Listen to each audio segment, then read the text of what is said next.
I mean, I want to do a welcome, like, welcome to the... Yeah, do it. Oh, right. I don't know what the name is. Just call it Burning Boat Podcast. Okay. And then we'll figure it out after. Or we'll throw that in separately. All right. You ready? Yep.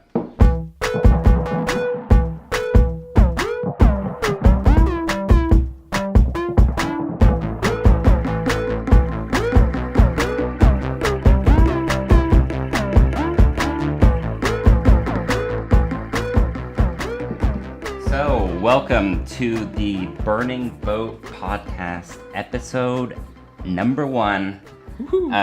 This is a weekly podcast, I believe, following the progress, success, and failures of our company, Burning Boat, as well as ourselves. And the company right now is not only a production company, but right now we are focusing on 2 feature films and a documentary film, and this podcast will kind of follow how the company does, what we do with it, what we do with the films.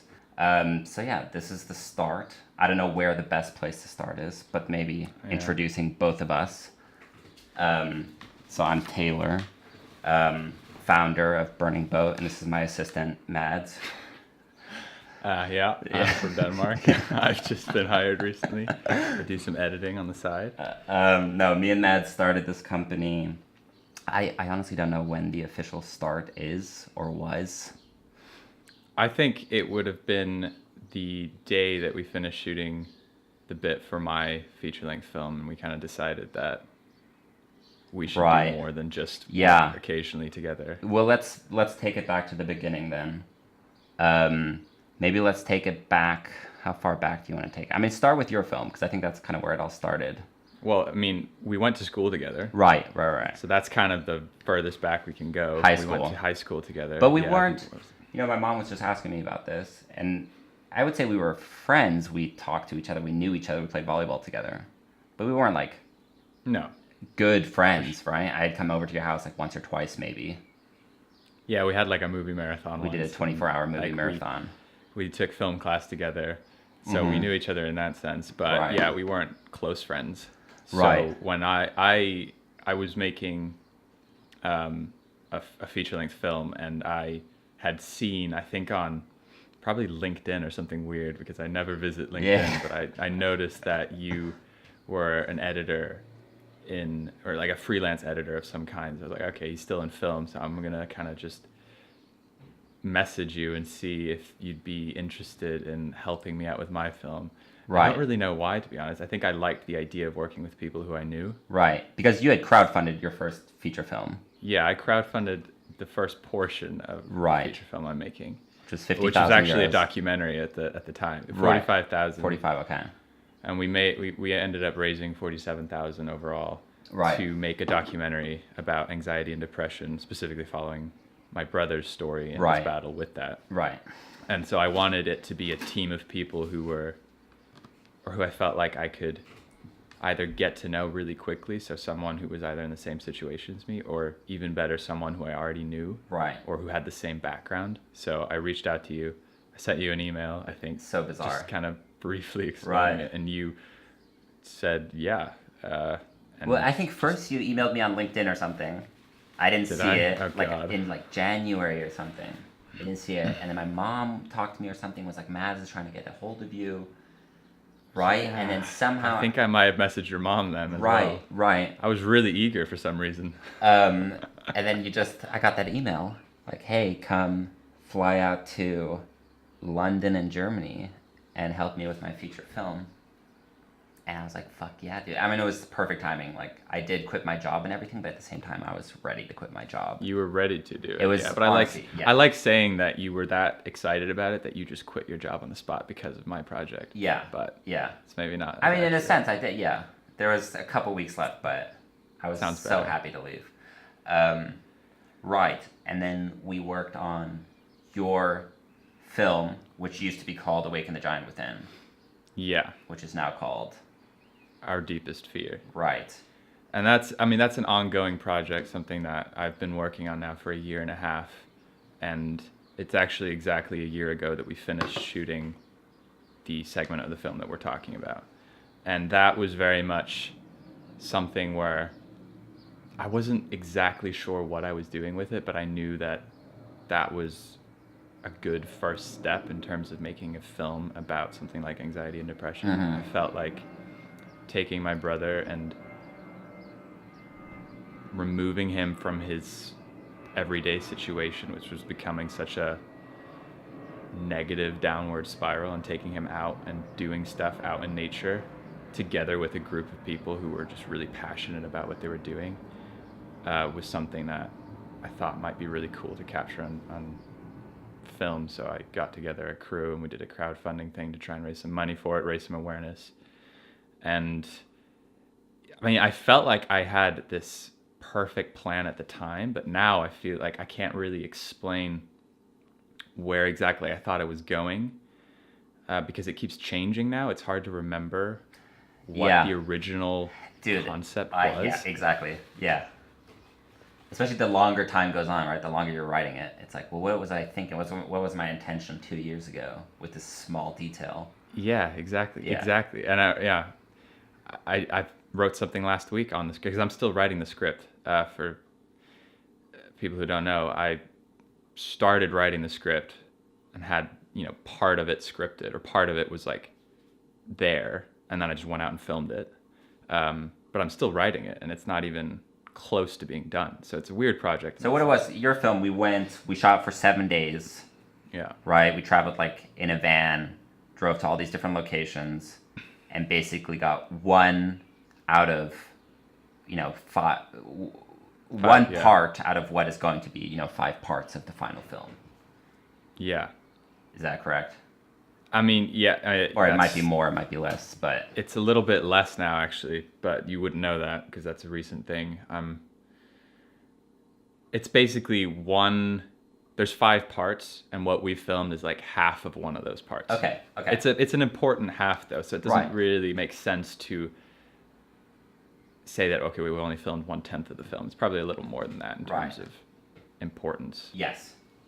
So then we filmed that, and which was an amazing experience for me, I think. I came out of it super motivated and just like on a high, right? I think maybe it makes sense to explain what was going on the trip. Right. Because it was all about trying to get to the core of what we all want to do individually and how best to do that and how to become better versions of ourselves, with the intention of inspiring someone like my brother to really take those questions seriously and actually act on them. Because I think everyone thinks about those things. Or it was like, it was for your brother, but it just rippled into everyone that was working. Like just automatically, everyone kind of felt the same way, right? Of like evaluating their own life and wanting to make changes as well. It felt very natural for you, the cinematographer, to jump in on some of the conversations we were having and just add what you were feeling or what your thought was at the time, even though you were filming. In that sense, everyone was involved. So I think everyone left or ended that trip feeling like, wow, I just want to do so much more than I've been doing. And so that's kind of where we literally said to each other, let's start a company. Exactly. Like, I don't know what, but it has to be about filmmaking, and we should do it together, because apart we're good, but together we just like feed off of each other's ideas. Yeah, we work very well together. And we keep saying, maybe it's not like that for everybody, but it's like two people is not 2 times the amount of, stuff that gets done. It really feels like we get 8, 9, 10 times as much done. Just being in the same room and being able to like bounce ideas off each other and everything. Yeah. Okay, so we decided to start the company, which then you came up with the name Burning Boat. Yeah, I guess I came up with it, but it was together that we were talking about what the name should be. We knew what it was. It's hard to explain. Yeah, exactly. Yeah, because we know what it's about, but we didn't know exactly how we were gonna execute those ideas or actually turn those feelings into a company that is something we can live off of and make our job. Right. But Burning Boat goes back to that original project that got us together, the film where I crowdfunded.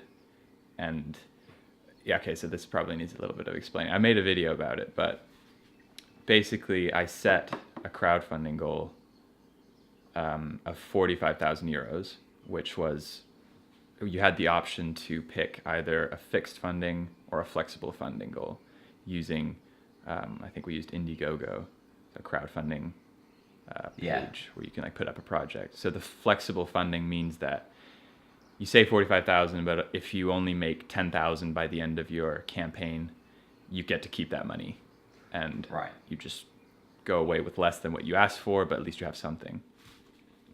A fixed funding goal is, on the other hand, where you have to reach that full amount. Exactly. So if you've got 40,000 and the campaign ends, that's it. All the money gets sent back to the people who contributed, and you're left with nothing. And the idea is, I mean, it sounds like a motivating thing, but there's a good reason for having that. It's, you know, certain projects can get off the ground with a smaller budget, whereas others need a very specific amount for it to even start. And that's kind of how I felt. I had this concept for a film and I wanted it to be this and not something else.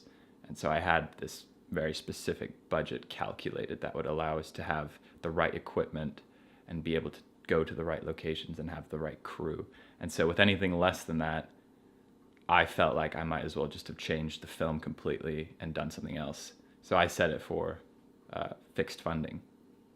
And at first, you know, I was really pumped about it and felt like motivated and excited about the challenge of actually achieving it. But after, I think, a week, we had something like 2,000.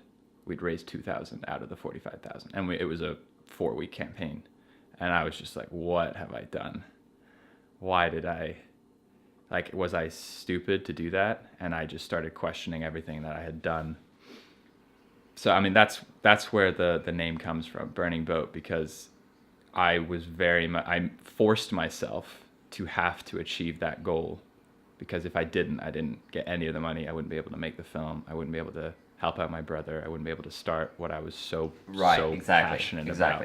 So I knew with myself that I would figure out a way to achieve the 45,000. And in the end, we did.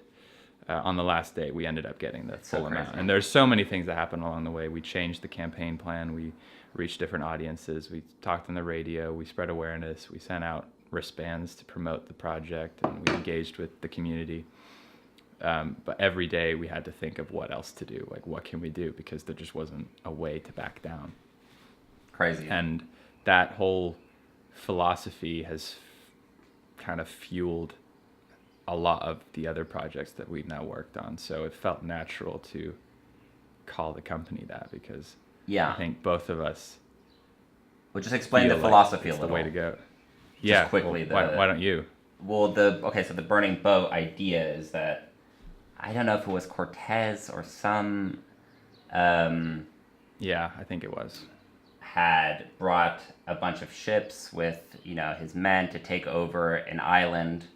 And in order to take over the island, he decided to burn the actual boats so that they had no option but to fight and try to, you know, take over the island and survive. There was no option to retreat. So basically, by burning your boat, you're putting all your eggs in one basket and saying, I'm fully committed to this. Either we do this, or in that case, you know, we take the island or we die. Yeah. And I think a lot of the things we do work because of that mentality.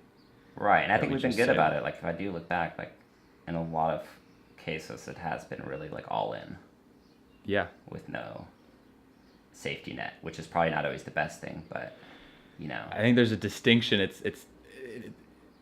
The risk is that we then fail at it and learn from it. It's, right. You know, we're not putting anything but, I guess, our pride at risk.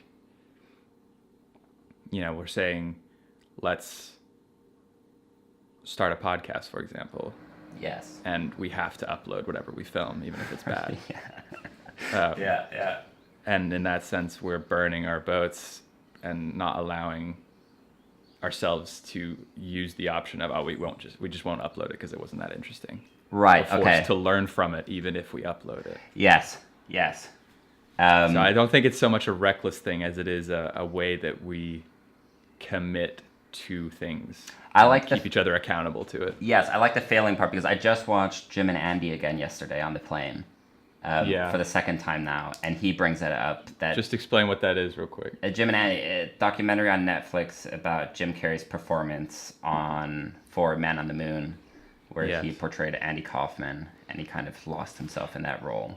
It's an amazing documentary. Yeah, you can say that again. And anyways, he brings up this thing that his father, didn't really do what he wanted to do in life, and I think he became, I want to say, an accountant or something like that. And he ended up getting fired. And he brought up this point, that like, if you do what you love in life and fail, that's a certain type of failure. But if you decide to compromise and then fail at the compromise that you made in life, that's like, the biggest blow of person. That's so much worse. It's like you already compromised. You already decided not to take the risk. And then to fail is so much worse than like, well, at least, if you're fully committed and doing what you really want to do and you fail, well, it's still a step in the right direction, right? Yeah, you can fail at what you don't love, so you might as well fail at doing what you do love. Yeah. You might not fail as well. So. Right, exactly, yeah. Then, so you crowdfunded, you did the first part of that film. We got together, we decided to start this company, and then we kind of had to figure out what the company was. Yeah, what to do. What are we doing with the company? Right. How many ideas did we have? So many, like, in the first 2 months. Started with a camera equipment rental company. Because we had all this gear that we crowdfund. Well, most of the crowdfunding budget went towards buying gear. Yes. Right. Cameras and drones and sliders and audio equipment. So we have all this stuff. So that's where the rental idea came from. There's just one idea, and it's progressed from there. But ultimately, I don't think we have to get into that necessarily, but we decided that in part it is a production company. Well, I feel like we're kind of approaching a point where we feel a little bit more clear on what it is we're doing. Well, I think we have three things that we're doing. Right. Three main areas of focus. One of them being a production company. So a film production company, where feature-length films get made, documentaries get made, short films get made. So I feel like that's why we're in it. That's, our passion. That's why we do what we do. We want to make films. And the second part of it is something that is kind of a necessary thing in order to be able to follow our passion, which is making money right now. Yes. So something which is more of a video production company, something like social media freelancing videos. or making videos for other companies, promotional videos, that kind of stuff that'll get us paid right now so that we can support ourselves and work on our bigger personal projects alongside that. And then the third thing would be social media. So growing an audience, engaging with the community that we want to be part of, and talking about all of our other passions. So I'd say that, filmmaking is definitely my number one thing. That's what I want to do. But that's true. So many other things that I want to do. But we had also said that the company as a whole is kind of an umbrella under which, ultimately we can decide to do, any interest that kind of comes up, you can decide to work on and have it be supported by the company as, an umbrella company. Yeah. Exactly. I think. But right now, you're right. It's the a way production we're company choosing right to now. start it. Yeah, exactly. Right. So we're starting the production part of it because that's what we're doing at the moment. Exactly. But I was trying to think which part of it. So those three, which one is the most important? Because I've been reading a lot of books recently about picking the one thing or focusing on one element, and by doing so, everything else becomes less important or even irrelevant. And I was really struggling to pick which aspect of Burning Boat is the most important at the moment. I don't know if you've thought of that. Which aspect is the most? I think we've talked about it, where it's like it's everything feeds into the other, right? The more exactly, the I bigger can't pick you one. have. Like, yeah, exactly. it's like we've got these big ideas for feature length films that are both in the, like, we've already filmed all of your film. We Right. filmed part of my film. Right. We've also filmed a documentary that we're in the process of editing, but we don't have an audience to show it to. So that's where something like building an audience on social media is important. Super important. Because it also Like, gives us independence then. Then we don't rely on someone else. We have exactly proof that Yeah. these people are interested in what we're doing. And you get real-time feedback from Right. those people. You can Right. actually engage with them and learn what they're interested in and how best to, give them what we are creating and learn from it on a day-to-day basis. But then both of those things wouldn't be possible if we weren't making money. Exactly. So that's where the second part, what you described as the second part, the video production company, comes in. Yeah. Which I'm also like very excited about. I'm excited about it too because it's the most. I mean, I guess that's what's coming up, kind of, right? Yeah. We've kind of dabbled in the other two. I mean, we've more than dabbled. We're Yeah. in the middle of the other two. We're doing the other two. So now we're about to actually do the third one. Exactly. Because I mean, we've talked about now that maybe we should just quickly explain why we're Skyping and why we're not sitting across from each other. That might have been a good thing to start let's just with. finish the timeline then. So, we shot your film. Then at the end of your film, off of this high, I was like, all right, that's it. I'm shooting my film. I think that was back in August, and I said I was going to shoot it in March. And I ended up settling on April, which I think was Not bad. fairly close, yeah. So then I flew back to Los Angeles. You ended up moving to Copenhagen, right? And we kind of stayed in touch with this idea that somehow we would get together. And staying in touch, like we Skyped like every all other the time. day. Yeah. So it wasn't like we'll figure it out. We were No. very much like, this is what we're doing. Yeah. Every day I was thinking about it and working on it. Yes, exactly. And then in April, we shot my film. In New York. Which was just recently now, exactly, like 23 days of production, I think. In New York, we shot all that, and now we've kind of had a month go by after that.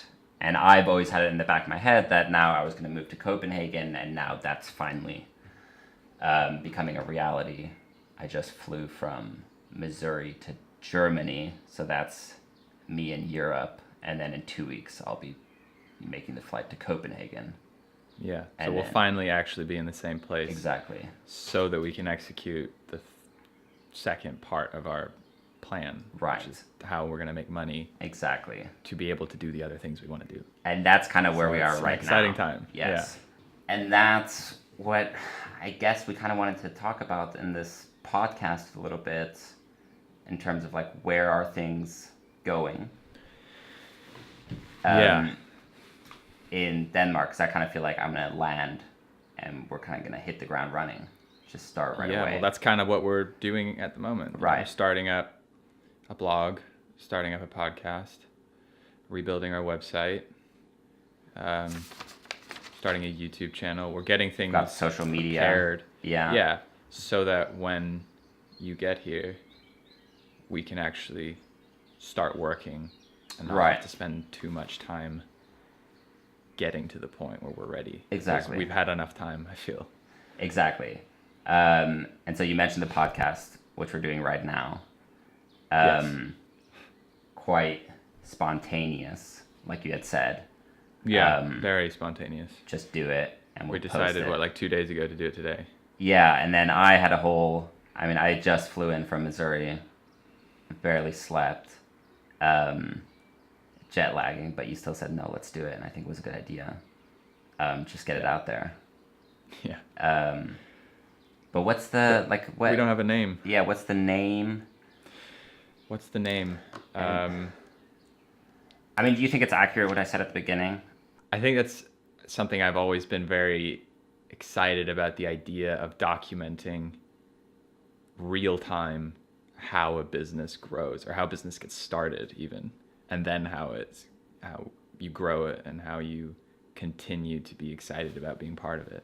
But starting from the beginning before there is anything, and then being able to, point people in the direction once we actually have something to show, whether it be a film that's finished or something that we've created, to point back to episode 1 of the podcast, episode 1 of the YouTube channel, and show people this is kind of where we started, and very honestly show how we got to where we are now, wherever that is. So being like open and transparent and involving as many people as possible in the process, and not being afraid of showing what works and what doesn't work, talking about what we're actually working on in the moment, and not being able to look back on it with too much hindsight. And there's a sense of like honesty, like, well, this is change it. Yeah, we can't suddenly be like, oh, we knew all along this was going to work. And, Yeah, because that's not at all true up until now. We've been kind of figuring it out as we go along, and as much as possible, I think we should try and use, like with the blog, where it's something we're doing anyways, right, and writing about it. So if we could use the podcast for something like that. Do you know what it helps me though? Like, I was just thinking when I was reading yesterday, there's a couple things that usually I would read it, it would go into my head, I'd be like, oh, that's interesting, I might write it down or something, right? Mm-hmm. But I'm never really forced to like expand on that idea, right? So I think the podcast is very interesting, because now I'm thinking, as I was reading, I was like, well, this would be interesting to bring up in the podcast at some point, and kind of like flesh it out for myself and see what you think about it, and kind of just have a discussion. Right? Yeah, Which I is think rather than just consuming information or digesting information. What they're saying, kind of like bring it up again a couple days later, right? Which is something I naturally just wouldn't do. So that, for me personally, is hugely helpful. Yeah, I like that. Okay. But I don't know what that's called. I think it could be a combination of things where we actually talk about stuff that we haven't talked about together yet. Okay. So whether it be a book you're reading, or something we want to start doing in the business, or talking about, okay, what's not working with our social media, what is working, how could we improve it, like having like a business meeting. Yeah. Having like a concrete sit down discussion that talks about what we're doing at the moment, and also incorporates everything else that we're just kind of thinking about, whether it be what we're reading or what challenge we're currently See, that's the interesting thing, because it can be anything. I mean, whatever's inspiring you at the moment, whether it be what you're reading, what you watched, what you're just talking to somebody about. I like that. Do you have any name ideas? Like, this is so dumb, but I'm just gonna throw stuff out there. So I'd be like, let's say we have to come up with 10 bad names right now. The business meeting. Business Are boys. you kidding? Are you kidding me? What? Business meeting? Yeah. Did you come up with that before, or just right now? Just right now. Because I literally wrote down. I don't know about that one. That's Well, it's the only one I have, so that's one bad idea. Okay. Business meeting. I mean, that's the idea, right? I like the business meeting. Small company business meeting. The boringest podcast of all time. And if we get to a point where we want to have guest speakers on, it could be other small business owners coming on talking about. It's like the local news. We'll be the local news podcast. Okay, it could be Burning Talks. Burning Talks, you had mentioned that. Burning Talks, business meeting. BB podcast. BB podcast. That's just how that doesn't let anyone know what it's about. I know, but it sounds zingy. Burning Meeting. Burning Meeting. Business.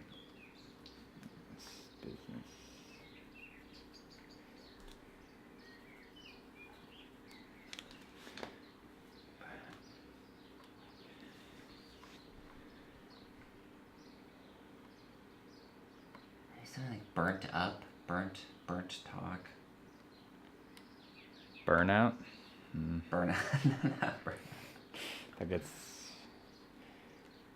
the wrong message.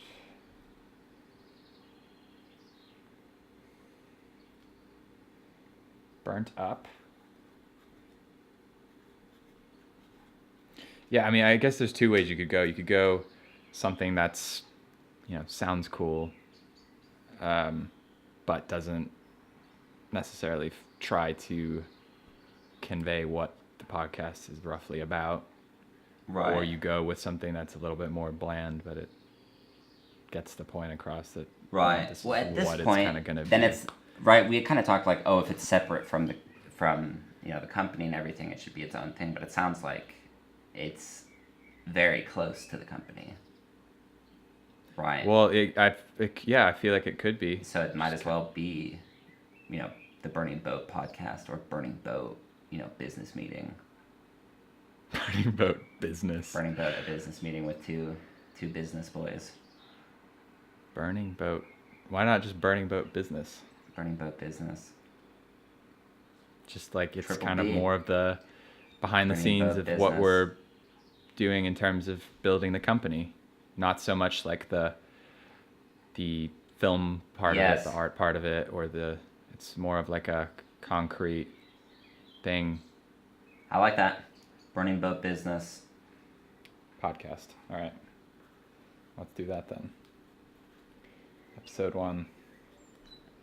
No podcast, just Burning Boat business. Burning Boat business. Okay. Yeah. You know what I mean? I guess it's obvious that it's a podcast. Yeah. That leads kind of nicely into what we're starting tomorrow, the month of June challenge. Exactly. That we set ourselves. Funny that you brought that up because that's the last thing I have on here too. So maybe do you want to explain our whole concept behind challenges, which I think we've done separately with other people, or ourselves in the past, and now we're kind of bringing it to the company and to like each other, and I feel like it's just kind of amping up a level and becoming even more exciting. Yeah. The challenges is just what's the best way to explain it?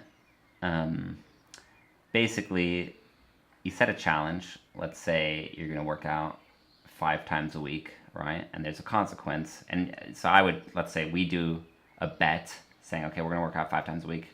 And if one of us doesn't work out 5 times a week for 1 week, they lose the bet. And then, there's a consequence. Usually quite a significant consequence. Right. So it you really don't want to do. Exactly. But that's something you will do, though. Something you'll follow through on and actually do. If you do. Right. If you fail at the challenge. And you have to do the challenges with someone you trust, obviously. Yeah. So anyways, we have this. I've done a bunch of challenges. You've done a bunch of challenges. We've done challenges with each other before. I'm just about to finish. And I think the month also, of May with no smoking. To clarify that the challenges are meant to be things that you feel like will help you in some way. It's something that you want to do or something you want to implement into your life, whether it be a habit or it be getting rid of a bad habit. It's something that you see as being of value if you were able to actually do the challenge. Right. So and I found it's helpful. For me, I was a smoker. And saying like, I'm going to quit tomorrow, right? It's very easy to say to yourself, but if you don't really tell anybody else, it's also very easy to get out of it. The next day you can kind of be like, well, I didn't really tell anybody, so whatever. I guess if you have problems with self-discipline, for me, it really helps to be like, okay, I'm going to quit tomorrow. If I don't quit, I owe you, let's say $200. And most likely then I'm like, well, that's not worth smoking, so I'm just going to quit. I just don't want to lose that bet. More than the consequence, I find for me personally that the disappointment of having to tell the person who you're accountable to that you failed is so much worse. Well, that's the funny thing with the smoking. We never came up with the consequence. was thinking about that Well, yeah. the other day, but it was exactly that. I was like, I don't want to have to Honestly. go on Skype and be like, dude, I had a cigarette, Yeah, it's hard. Yeah.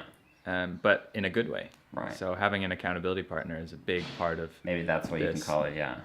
So what we're trying to do is for the month of June, we've set ourselves morning and night routines that are, ridiculously specific. Right. Starting at a specific time and nearly, every 5 minutes there's something scheduled. Right. So like for me, it's waking up at 5 a.m, meditating, journaling, doing some kind of quick exercise, reading, and visualizing. I can't remember if that's the exact list, but I need to review that for tomorrow. I need to too, and maybe we should post. I did like a little square thing with like little check marks to tally off. Maybe we should post that somewhere on like Twitter or Instagram or something.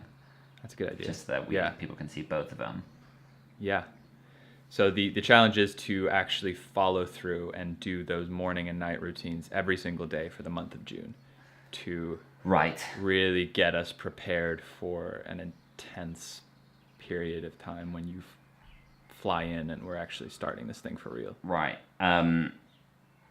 What's weird though, from reading again the 7 Habits of Highly Effective People, like the very first, not the first chapter, like the very beginning of the book kind of talks about like small behavioral changes, not leading to anything, right?